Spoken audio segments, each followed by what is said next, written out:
So hey y'all, I'm back with another video. So tonight's video is yet again another Chioma Chats video podcast edition. So by the title, we're going to be doing another random opinions about random things. Would y'all believe that this is our 10th one on this channel? Shout out to us. I'll always have to give the disclaimer that these are random opinions and opinions aren't facts. So don't get your panties in a bunch just because I said something that you don't like. Every time I drop one of these videos, I check my analytics and it's like I'm losing subscribers. I mean, not that much, but it's just like, damn, like you can't be that mad at somebody's opinion, but nonetheless, hey, I want to hear some of y'all's opinions down below. So without further ado, let's get right into this video. So my first opinion is WNBA players deserve to make more money. Period. I hate that there's this debate that women's sports don't deserve to get higher pay raises. And the rebuttal or the debate is always that women's sports don't bring in the same viewership as men's sports. So in this case with basketball, I mean, obviously the WNBA is not as popular as the NBA. However, I still feel like these women should be paid way more money. The average WNBA contract is about $150,000. And I'm sorry, but no. Of course, that is great money. You can live very well off of that. And it's not anything to really complain about. However, women's sports have been on the rise, especially women's professional basketball. I saw a graphic on Facebook showing that the amount of people that tuned into the Women's Collegiate National Championship between the University of Iowa and Louisiana State University was 7.7 million people, which was the same amount of people that tuned into one of the NBA games around that same time. Now, granted, a national championship game is reminiscent of like a Super Bowl or a World Cup final, so there's going to be higher viewership of those types of games versus regular season games. However, I feel like if viewership and broadcasting is the #1 way that all of these sports leagues make their money, and that reflects on the players having these multi-million-dollar contracts, then as the viewership and the attention increases in women's sports, especially women's basketball, their pay rate should be reflecting that. I still feel like that league has to have a little bit more money to offer more than $150,000 for an average salary. Like, that doesn't make any sense to me. And I hate that a lot of men think that women are asking for equal pay. I mean, it makes no sense for a WNBA player to make the same amount of money as LeBron James or Stephen Curry. However, the pay gap is so extreme that that's why women complain. Some men just like to act like women complain for no reason, but no man would switch places with a woman when it comes to certain things like this, so for real, shut up. There are college basketball players, like for example, Angel Reese, who makes more through their NIL sponsorships, which is how high school and college players have been making money, than what professional athletes are being paid in something like women's basketball. I feel like that says more than enough, and I feel like the forecasting shows that women's sports is definitely on the rise. There's more attention to it, and I really do hope that the pay rate for these female athletes can reflect that. My next opinion is I don't like the comparisons between Jada Chivis's brand, which is Waydamin, versus Kim Kardashian's brand, which is Skims. The other day she posted some behind the scenes footage of her new Waydamin clothing, and it seems like she's getting ready to do another launch. And aside for the comments about her body, because I mean it's obvious that her body looks,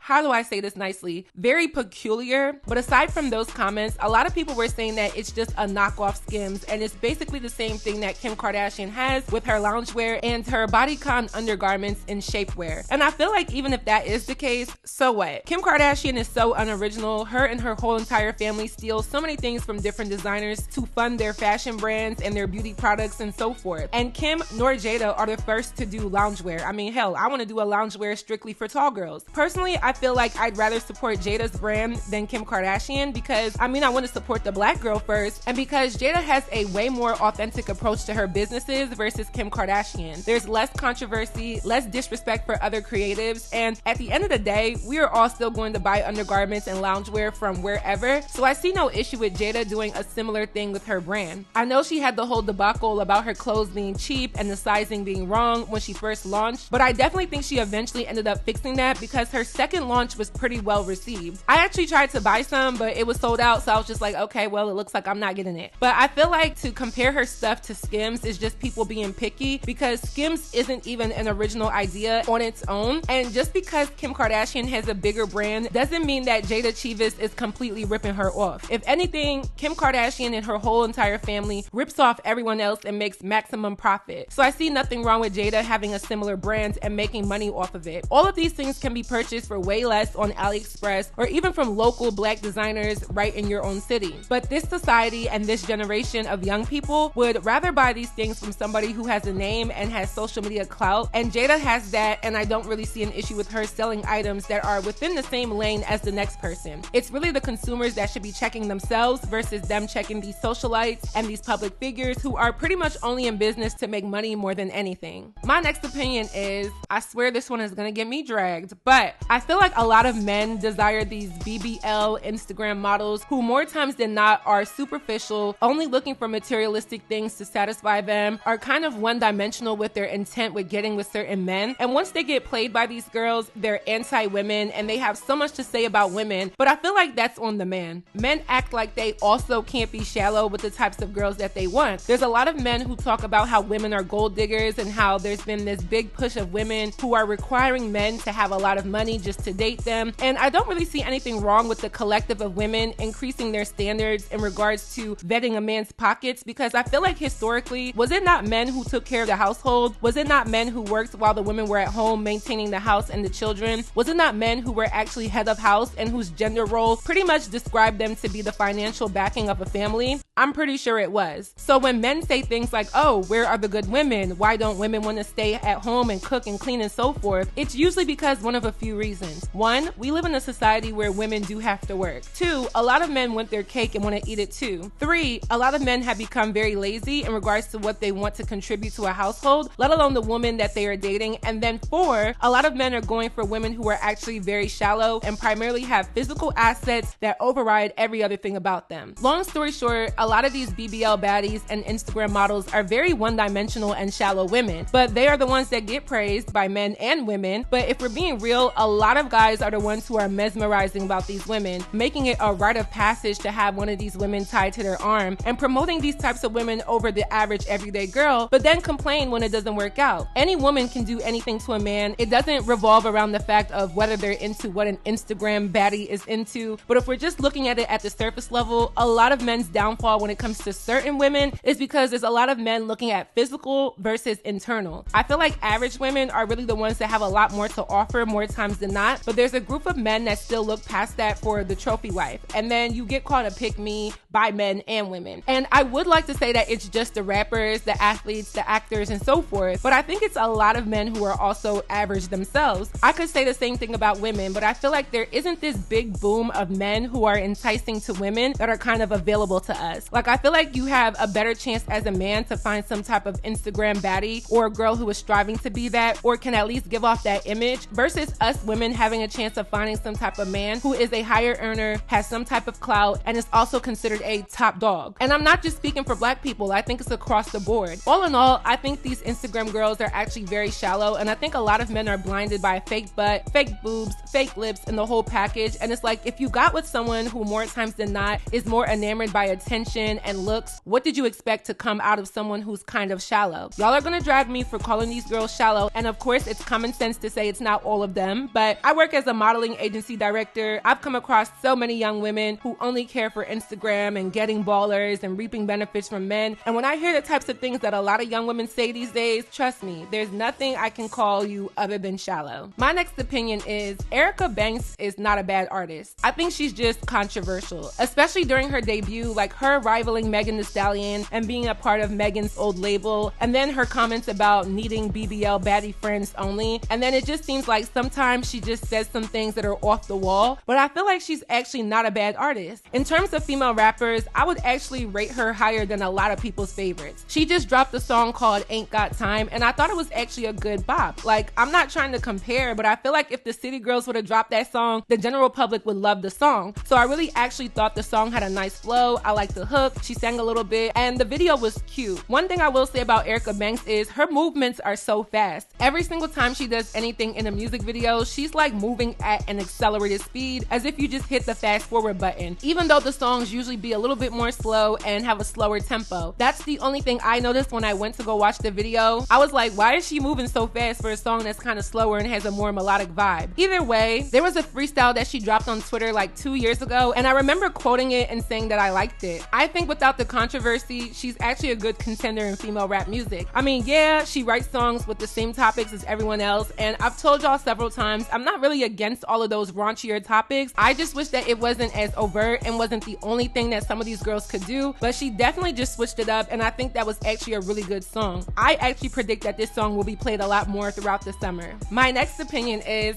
I think there is such thing as natural body shaming of women who naturally have what people pay for. And this is very interesting to me because people have been speaking about embracing your natural features, body positivity, and people, especially women, feeling comfortable in the skin that they were born in. But sometimes I feel like there's this underlying distaste for the women who have the Coke bottle shaped naturally, as if flaunting it or speaking highly of it is only done to put down those who have paid for their body enhancements or those who naturally aren't shaped in a certain way. I may be reaching, and I probably am, but it's like some women who have a figure 8 or just have a naturally big butt and hips get looked at a certain way for having it naturally, and it's crazy. And it's not even that they're being shamed, but they're being told that when you speak highly of your natural body that is socially acceptable, that is you trying to down talk or downplay the girls who went and got shots or a BBL or implants. I literally can't believe how bizarre society has gotten that if you do have the socially acceptable body naturally, the new thing is to now tell these women that they need to be humble or they should be a little bit more reserved in the way how they promote themselves. Again, I may be reaching, but I do see it. Especially on Instagram in the comment section, people will praise a BBL body, and maybe not as much anymore, but definitely anytime before 2022, people were so in favor of all of these women who went and bought their body shape and size and proportions, and then it's almost like those that have the same look but it's natural don't even get the same praise for it. And I think that the natural girls do now that everyone is fed up with all of these different body enhancements, but I feel like a lot of people became so mentally and physically clouded by the fake look that the natural version to that fake look was at some point seen as underwhelming. There are women who spend months in the gym to get the body that is being paid for by a lot of other women, and I think the recognition is now present, but for the longest, people put it on the back burner for the surgically enhanced look because let's be real, a lot of people are too lazy to go and work out. There's so many women that could spend a mere 3 months in the gym and kind of get what they can get from surgery, but they're just too lazy to do it, like flat out. Drag me. I feel like a lot of things dealing with body deal with how much sleep you get, the exercise that you put in, as well as your diet. Diet plays a huge role, and if you want to get those gains, you definitely have to eat right. And speaking of diet and eating right, let's introduce today's sponsor. So hey y'all, this video is sponsored by Green Chef. They are a one-stop shop for meal kits that fits everybody's needs. So here's how it works. You go to their website, you select your preference and choose from over 30 meals. You then customize your order according to your taste buds and any dietary specifications, and once everything is shipped off to you, you cook the pre-measured ingredients according to the recipe or your own personal recipe and enjoy. It's really that simple. So Green Chef is a CCOF certified organic company. There are options for every lifestyle. They have keto and paleo, vegan, vegetarian, fast and fit, Mediterranean, and gluten-free. So I was super excited to get my box because doing YouTube almost every day, managing a modeling agency, managing a music career, and just trying to personally stay afloat, that sometimes restricts me from eating healthy and having consistent meals. So Green Chef is a huge help. So let's look at what Green Chef sent me. So off rip, we have the recipe cards and some promotional graphics and coupons. Then we have 3 bags with the main ingredients. So each bag correlates to the 3 different recipes you can choose from in the box. And then at the very bottom is the protein to go with the recipes. So I definitely went for something protein rich because I'm definitely trying to get my gains this year. Y'all know I'm outside this summer. So they also have 2 thick ice packs to keep the meat cold and fresh, which is really good for shipping. So I decided to go for the chicken tacos because it was the fastest to make and I was definitely in a rush this day. So I opened up the bag and here are all of the ingredients. I mean, we have everything you need for some protein rich tacos that are definitely going to be tasty. I was really super excited to try all of the new ingredients that I had never actually used before because I'm always down to try some new food. So let's get to cooking. Now I followed the recipe card to the T. It was very easy to follow and prep time was pretty much cut down because again, all of the ingredients are pre-measured for you. Of course, there are a few minor things that you have to do, such as wash your meat, which is totally your preference, but I'm gonna wash mine. Cut up some of the ingredients ingredients. For this one, it was slicing the lemon into quarters, cutting up the scallions. I love scallions. I want to be a Megan the Scallion. Also mixing up the vegetable mix, and they have this green sauce called Shug sauce. This was my first time ever trying it, and it was really good. And then also chopping up the pistachios, which was my first time doing this, and it actually ended up being really good as a topper. And then also creating the cream, which, by the way, sour cream with honey with lemon is so bomb. Like, this is now my go-to sauce to make for a lot of things now. And then lastly, seasoning your chicken with the mix, searing it on the pan for a few minutes. Make sure to get both sides evenly, especially for me. I like mine to be kind of more well done. And then voila, it's done. So I cut up the chicken. I also heated up the flour tortillas in the oven, and then I plated the food. So it's flour, sliced chicken breast, add the cabbage and scallion mix, drizzle on the lemony and sweet cream sour sauce to get it a little wet, and then top it off with the pistachios. And in that order, when I tell y'all, forget 10 out of 10, it was 12 out of 10, like no cap. No cap in this chicken taco wrap. I mean, look at it. It was so good. And the best part is it only took about 30 minutes total. That is perfect timing for someone who is always on the go like me, but who still wants to get all of their nutrition needs in. So for a limited time, Green Chef will plant 1 tree for every box sold with the organization, 1 tree planted in honor of Earth Month. And make sure y'all definitely recycle y'all boxes as well. You guys can use my code Chioma60 to get 60% off plus free shipping. So go to greenchef.com for more details. I am still licking my fingers and can't wait to try more recipes. I think subscription food kits like Green Chef is perfect for workaholics like me, college students, busy moms, and pretty much everyone. So thank you so much to Green Chef for sponsoring this video.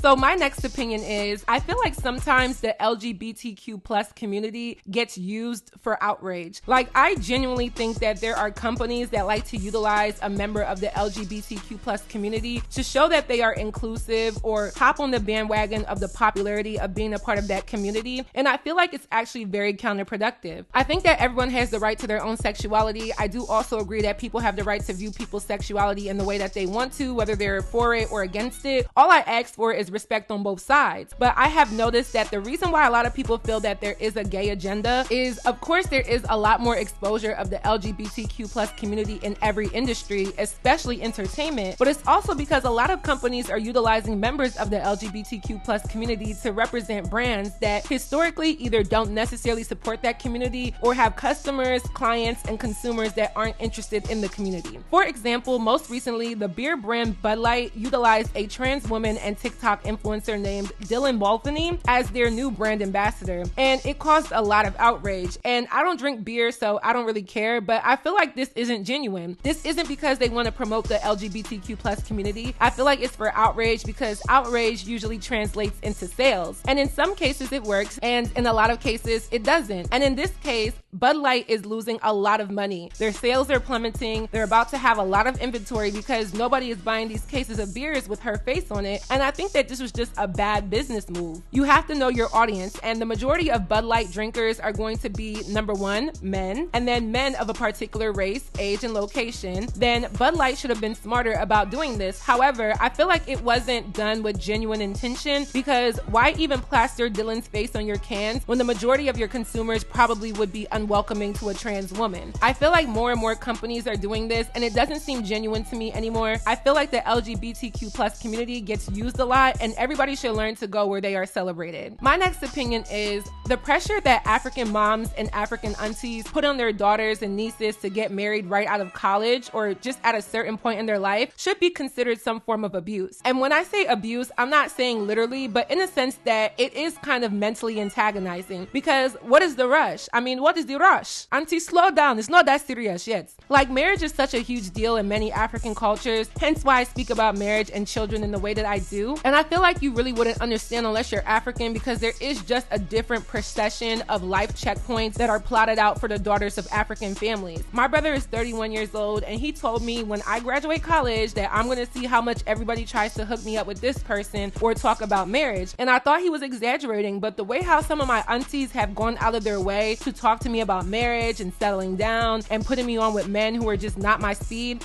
It is insane. I feel like nothing good comes easy, and also forcing things ruins the excitement and the genuine factor of things. Trust me, if I found Mr. Right tonight, I wouldn't hesitate to get married because why wait? As well as I don't really believe in being engaged for years. I feel like you're wasting your time after 1 year. But I feel like the pressure that is put on a lot of women within African tribes is overbearing. The majority of us do want to get married and do want to find the right guy, but I think we live in a different day and age where women are just getting married and having kids later on in life versus maybe 50 years ago when it was more common to be married and be a mother before the age of 25. I know growing up, I literally thought that by the age of 25, I would be married and have like 1 or 2 kids, and that's just absurd for me to think of right now. I mean, if that was my reality, I would be happy or at least in favor of it, but knowing where my life is right now, it's just not practical, and that's okay. To all of my African girlies out there, don't let these aunties pressure you into anything. Sometimes I just want to say, auntie, me chono gi dat your mouth, but I can't. So if they try to put you on with certain men, respectfully decline, especially because usually the suitors that they bring you are more times than not men with money or good paying jobs and careers, but that's really it. The looks aren't there, the mindset isn't there, the intentions aren't there, and I feel like if there's a middleman between the relationship of 2 people and that middleman is too involved, it just completely spoils it. I will find Mr. Right on my own time and on my own terms. My next opinion is Beyonce is not responsible for Chloe Bailey's album sales not doing well, and I'm pretty sure most of you agree with me on this one. I don't understand why the internet likes to reach so far that they dislocate their elbow, because just because Chloe signed to Beyonce doesn't mean Beyonce is obligated, let alone responsible for her album. Now, Beyonce could have probably promoted it more because I feel like Chloe has been getting a lot of backlash and a lot of flack, and not only is it from personal choices, but it's the music as well. When she did that song with Chris Brown, people were definitely mad at her, and it was actually a good song, but it definitely underperformed because the controversy behind it. And then I feel like there's this narrative about Chloe always doing too much, being cringy or whatever. And of course, Beyonce could kind of fizzle that stuff out just because she does have such a powerful influence. But at the same time, it's like you don't want Chloe's success to be based off of Beyonce's influence as well. An artist should want to organically have their own fan base, even outside of whatever promotion they get. I think who is most responsible for Chloe's album not doing well is, of course, Chloe, but more or less the general public. I feel like there's a lot of celebrities that don't realize that you can't just sell the idea of being famous and having clout, and in some cases even being talented. I think right now, celebrity culture has to be full package, and a lot of consumers are thinking very intuitively about who they are supporting and where their money is going, and if there's anything off about these individuals, it directly reflects in things like album sales, whether their products or brands are making money, if they have a real following, and most importantly, if they are likable. I listened to a few songs, I still have to get through the whole album. Hell, I didn't even finish listening to Davido's new album, but so far so good. But I'll have more of an overall thought about Chloe's music, but I definitely think that what Chloe Bailey's album performance showed was that it takes a lot more to be a successful artist these days. My next opinion is everything about Waffle House is trash. I'm sorry, I'm pretty sure I've said this before on my channel, but I think Waffle House is very disgusting. I don't see how people would rather eat waffles over pancakes. I'm one of those people who just think that pancakes beat waffles in every way, shape, and form, but I don't like Waffle House, and I think it's severely overhyped. And yes, I know that Waffle House sells way more than waffles, but I just feel like for it to be as popular as it is, there has to be something wrong with Americans and the way how we eat, because I feel like out of all fast food, or at least chain restaurants, Waffle House is definitely very bottom tier. Waffle House is a type of food that you eat 2 a.m. after the club or right before you go to the after hours spot. That is the only reason you should ever be at Waffle House. When I see people at Waffle House during the day, I'm actually shocked, because what are you eating there that is that good that it's still in business and has so many locations all over the US? In college, Waffle House used to be the only thing open after the club, and I remember me and my group of friends and then my ex and his group of friends used to always go there, and we would be like 20 deep in Waffle House, and I would never order anything, and everybody would always look at me crazy because I couldn't understand how people could eat that greasy ass breakfast food at 3 o'clock in the morning. If they had a pancake house that was open 24 hours, you probably would see me there. And no, IHOP doesn't count because I feel like IHOP isn't even all that good either. I actually feel like there needs to be a new fast food or chain restaurant introduced into society, because the hype of something like McDonald's or Burger King or Wendy's or Arby's or Checkers, all of that is kind of dead to me. Like, it's very mid at this point. I feel like the average person is eating a little bit more healthier than we used to. Maybe they use their Green Chef box. Make sure you guys check it out. And I wish that there were more healthier options for fast food than what is available. I be eating Chipotle more than anything, and I'm kind of even tired of them. And did y'all ever notice that sometimes Chipotle only hits on certain days? Nonetheless, Waffle House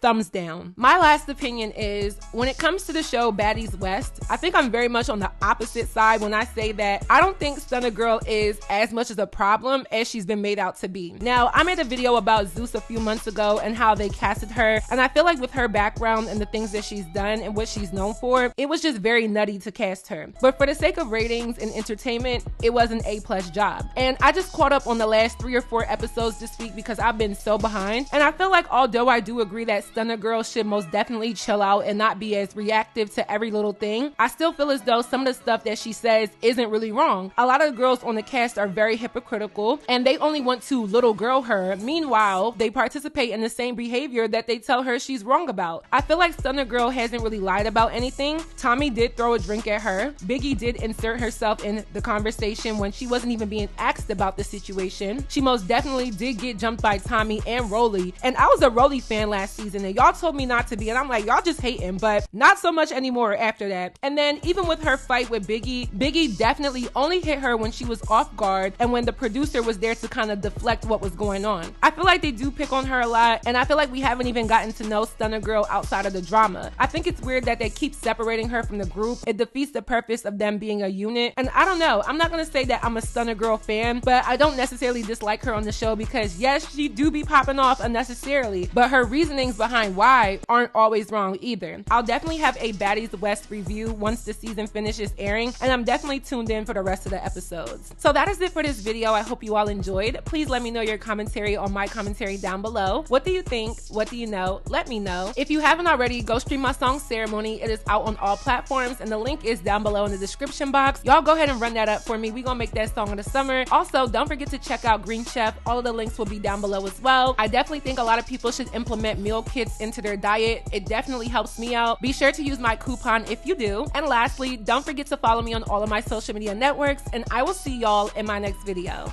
Bye, y'all. Red dots for you, yeah, we got pepperonis. I had to speak on the beat and give testimony. So we drink to my success, now every day is a ceremony, yeah. Yeah. I said cheers to my success, now every day is a ceremony. Yeah. I said cheers to my success, now every day is a. Ayo, baby, tell him Chioma